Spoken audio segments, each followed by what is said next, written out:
사랑 생명을 찾아야 하는 이유. 우리 모두는 자기 자신을 너무 모르고 있다. 나의 고가 얼마나 우리 마음속에 뿌리 깊이 박혀 있는지, 그리고 그것이 얼마나 우리 자신을 고통 속에 몰아넣고 있는지 모르고 있다. 우리가 사랑 생명을 찾지 않으면 그런 고통에서 영원히 벗어날 수 없다. 지금 인류가 겪고 있는 국가 간의 전쟁이나 분쟁, 갈등과 오해, 그리고 사회와 직장, 가정의 그 모든 문제들의 태반이 우리가 우리 자신의 본질을 모르기 때문에 벌어지는 것이다. 이것이 바로 우리가 사랑 생명을 찾지 않으면 안 되는 이유이다. 그렇다면 우리는 왜 사랑 생명을 찾지 않으면 안 되는 것일까? 그것은 바로 우리 자신을 가장 온전히 보존하기 위해서이다. 우주의 본능 중에 자기 보존의 법칙, 질량 보존의 법칙이라는 게 있다. 그것은 우주뿐만 아니라 물질을 비롯한 이 세상의 모든 존재가 갖고 있는 법칙이다. 그것은 이미 물리학에서 다 밝혀진 사실이다. 오늘날 지구에 수많은 기상이변이 일어나는 것은 바로 지구가 자신을 보존하기 위해서이다. 지진이 일어나는 것도 지구가 자신을 보존하기 위해서이다. 지구의 어딘가에 균형이 깨졌기 때문에 다시 균형을 바로잡기 위한 것이 지진이라는 현상으로 나타나는 것이다. 그것은 우리 몸의 골문 부분이 때가 되면 자연히 터지는 원리와 비슷하다. 그것이 터지지 않으면 오히려 우리 몸에 해가 될 수 있다. 지구도 마찬가지다.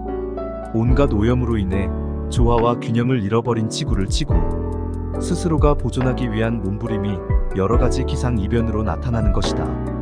그런 점에서 우리는 환경오염을 심각하게 생각하지 않을 수 없다.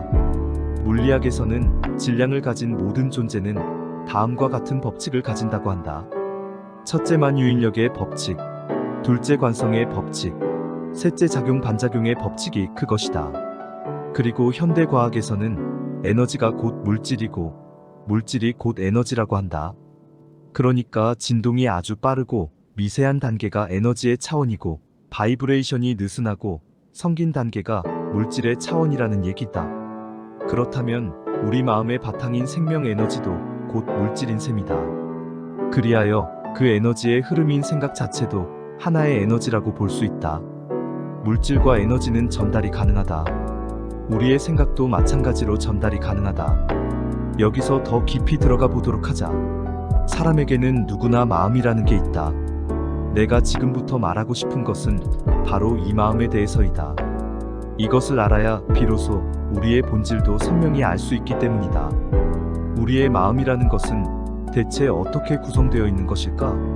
우리 인간에게 수많은 고통과 번뇌, 그리고 슬픔을 일으키고 동시에 인간에게 엄청난 문명의 혜택을 누리게 해준 칼날의 양면과 같은 인간의 마음이란 존재는 대체 그 구성 요소가 무엇일까?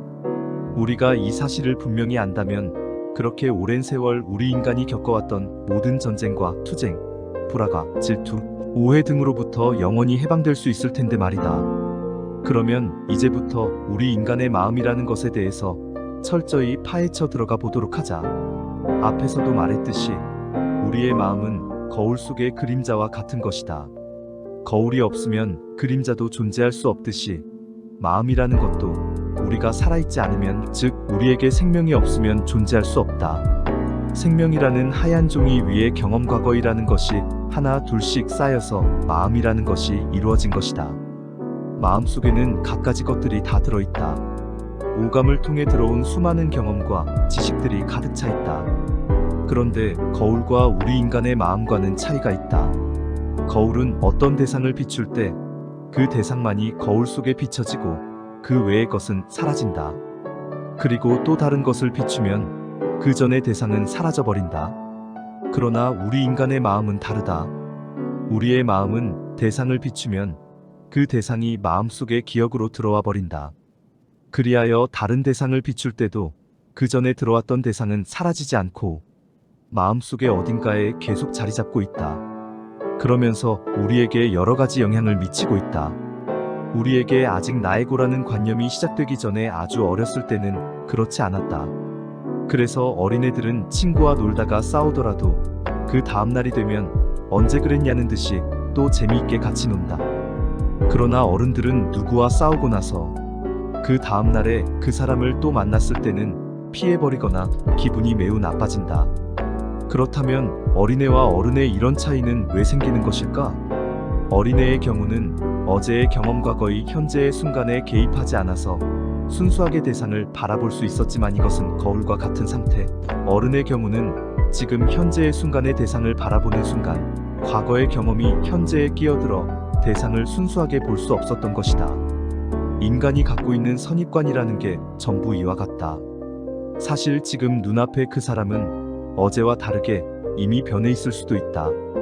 그 사람이 어제 잠자리에서 자신의 잘못을 뉘우치고 새로운 마음으로 당신을 만나려고 했을 수도 있다.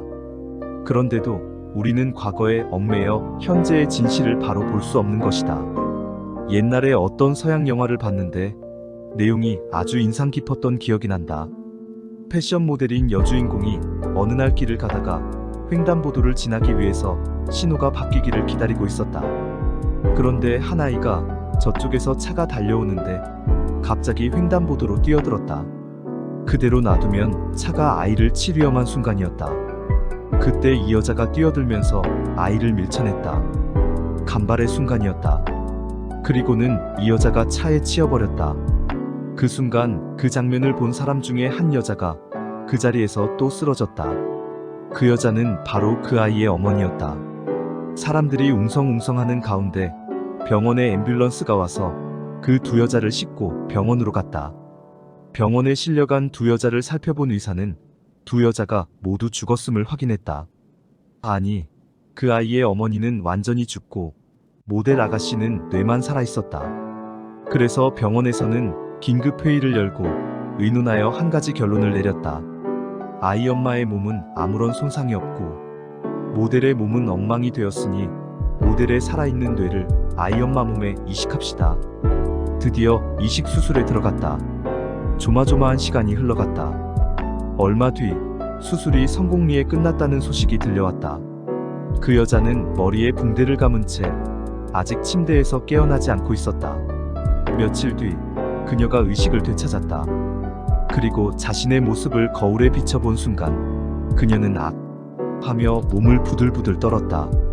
거울에 비친 모습은 예전의 자신의 몸이 아니라 어느 중년 여인의 뚱뚱한 몸이었던 것이다. 그녀는 그 모습을 도저히 받아들일 수가 없었다. 미쳐버릴 것만 같았다. 아는 사람이 찾아와도 그녀는 알아보는데 남들은 그녀를 알아보지 못했다. 그녀는 혼란스러웠다. 모든 게 뒤죽박죽이 되어버렸다. 자살이라도 하고 싶은 심정이었다.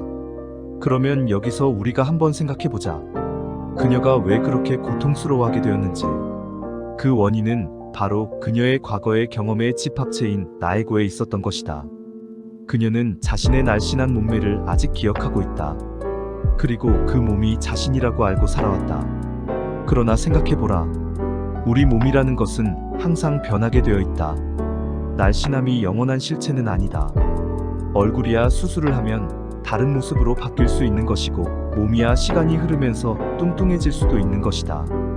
그녀는 예전에 자신의 모습이 영원히 변치 않는 실체라고 생각했기 때문에 그런 혼란을 겪었던 것이다. 우리 몸은 우리의 본질이 아니다.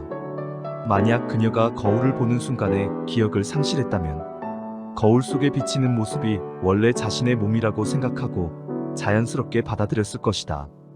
고통을 느끼는 것은 그녀의 기억, 곧 과거의 경험의 집합체인 나에고인 것이다. 진실은 실존밖에 없다. 지금 그녀 앞에 놓여있는 거울 속의 모습만이 현실이요, 진실이다. 우리가 거리를 걷다 보면 가로수들이 허리가 뚝 잘려 서 있는 모습을 가끔 볼 수 있다. 그런데 그런 나무들이 다음에 봄이 되면 새로운 가지가 나오면서 싱싱하게 되살아나는 것을 볼 수 있다. 그러나 만약에 우리 사람들이 나무처럼 그렇게 팔다리가 잘렸다고 한다면 과연 제대로 싱싱하게 살아갈 수 있을까? 몇몇 사람을 제외하고는 거의 절망에 빠져 살아가거나 자살해버릴 것이다. 그렇다면 왜 같은 생명을 가진 존재로서 나무는 싱싱하게 살아가고 사람은 절망하거나 자살하는 것일까? 어떤 사람은 말한다. 말도 안 되는 소리 하지 마. 나무하고 사람하고 어떻게 똑같아? 아니다. 생명을 가진 존재는 모두 똑같다. 겉모습은 비록 서로 다르지만 그렇다면 그 차이는 무엇일까? 나무는 과거라는 기억을 갖지 않고 항상 현재의 순간순간을 살아가지만 사람은 과거의 자신의 모습을 참된 모습인 양 생각하고 그 기억으로 현재의 자신의 모습을 보니 절망할 수밖에 없는 것이다. 우리의 몸이나 기억은 자라면서 생겨난 것이다. 그것은 허상이다. 허상을 믿으면 항상 상처를 받을 수밖에 없다. 왜냐? 허상은 항상 끊임없이 변하는 것이기 때문이다. 우리가 마음의 고통에서 벗어나기 위해서는 무엇이 허상인지 분명히 알지 않으면 안 된다.